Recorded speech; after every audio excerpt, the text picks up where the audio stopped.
إن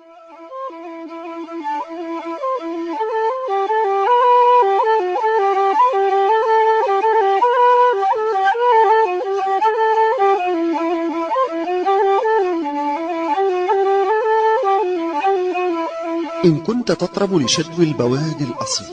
أو كنت تحن لمجد تاريخها الأثيل، إن كنت تهفو لترانيم الصبايا العفيفة،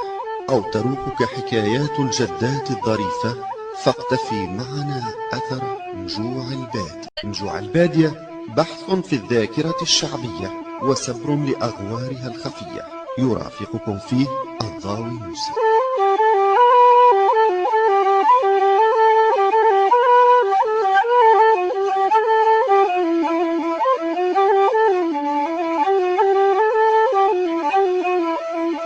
بسم الله،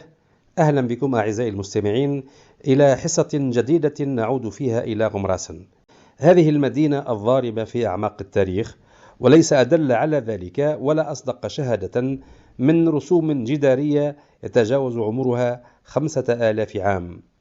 ولكن لنا شهادة أخرى حديثة جاءت على لسان أديب تونسي ذائع الصيت، هو عبد الله بن محمد بن أحمد بن محمد التيجاني، صاحب المؤلف المعروف برحلة التيجاني، والذي عاش فيما يعتقد بين 670 و 675 هجري. وقد رافق أبو محمد عبد الله التيجاني الأمير أبي يحيى زكريا اللحياني الذي اصطفاه للإشراف على ديوان رسائله خلال رحلته الشهيرة. يقول التيجاني: وغمراس اسم لناحية من الجبل المتصل الذي أصله جبل درن بالمغرب، وهو الجبل الأعظم الذي قل على وجه الأرض ما يدانيه سموا وامتدادا وكثرة خصب واتصال عمارة، ومبدأه من البحر المحيط في أقصى السوس مارا مع المشرق مستقيما إلى أن يصل إلى هذا الموضع فيسمى دمر، ثم يمتد فتسمى مسافة منه جبل نفوسة، فإذا حاذى طرابلس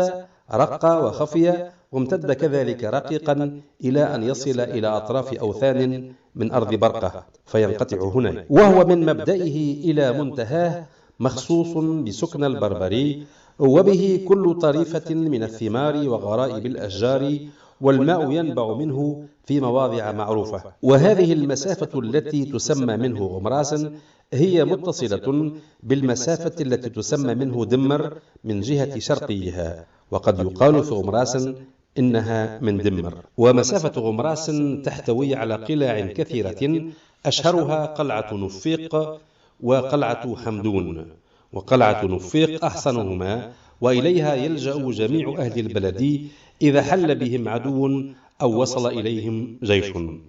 وهو جبل مرتفع في السماء قد سهلت فيه طرق ضيقة لا يسلكها السالك إلا على غرر، وقد تدرب أهلها على سلوكها، فهم يتنازون فيها تنازي العصم، وكذلك غنمهم وإبلهم يسلك البعير منها مسالك لا يستطيع الآدمي سلوكها إلا بالحيلة. وتؤدي تلك الطرقات إلى بيوت منحوتة في الجبل، بعضها فوق بعض من وسط الجبل إلى أعلاه، يسمونها الغيران، وأكثر جهته عمارة الجهة الشرقية، وتليها في ذلك الجهة القبلية، وفي الجهة الغربية أيضا مساكن قليلة، إلا أنها الآن غير مسكونة، والنسور كثيرا ما تأوي إليه وتجتمع فتصاف عليه. وتحف بهذا الجبل مزارع فيها نخل كثير لا يرى أحسن من رطبه، وبها أبيار ليست بالكثيرة يستقون منها بالغراغيز،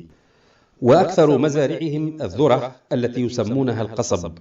وسبب قلة آبارهم ما يعانونه في حفرها من شدة الأرض وصلابتها، حتى إن الرجل ليمكث في حفر البئر العام والعامين. وأهل غمراس قوم من البربر والرغميون، وفيهم مراحلة مع العرب المحامدي، وهم أغير خلق الله على الضيف وأكرمهم له، فإذا حل الغريب لديهم واستند إليهم جعلوه من رؤسائهم وأنزلوه فوق رؤوسهم وحكموه في أنفسهم، ولديهم الأمن الذي لم يسمع بمثله في بقعة من بقاع الأرض. وأخبرني جماعة منهم أن رجلا منهم ضاعت له دنانير، ووجدها رجل آخر منهم فتركها في المسجد الذي في قلعتهم، فبقيت في ذلك المسجد لا تمد إليها يد، إلى أن اتفق في بعض الأوقات أن دخل صاحب الدنانير المسجد فوجدها هنالك وأخذها.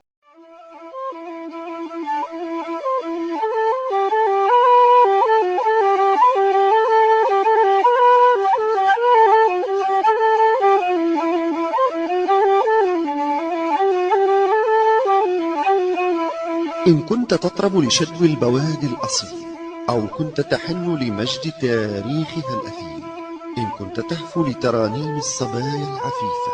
أو تروحك حكايات الجدات الظريفة، فاقتفي معنا أثر نجوع البال.